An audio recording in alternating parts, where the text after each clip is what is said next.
তুমি তাবিজ যাচ্ছ না জাঙ্গা বেচছো ওটা তোমার ব্যাপার, কিন্তু কথা আমার একটাই, যদি ভিউ নিয়ে আবার চাও তাহলে বিল্লালের বদনাম শুরু করে দাও। একটা বই 100 টাকা ছিল, এখন 1000 টাকা বিক্রি করি।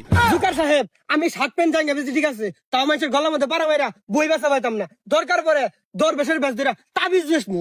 এই মানুষ ঠকানের ব্যবসা আমি জুয়েল ভাই মানবতার ফেরওয়ালা করার হইতাম না। আজকের আলোচনা তোমাদেরকে নিয়ে আমার আমার আর কোনো আলোচনা নাই। বাংলাদেশে নাম করা কন্টেন্ট ক্রিয়েটর শুধু একমাত্র তোমরাই আছো। আরে মারজুকার সাহেব, ওটা তো নাম করা না, তো নাম করা।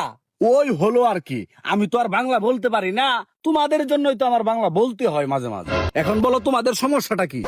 সমস্যা না মানে মহা সমস্যা। বাংলাদেশের ভিতরে একমাত্র কন্টেন্ট ক্রিয়েটর আমি, লক্ষ লক্ষ টাকা মানুষের দান করি, সে প্রেক্ষিতে আমি পরিপূর্ণ ভিউ পাইতেছি না। এমনি করে কি আমার সংসার চলবো?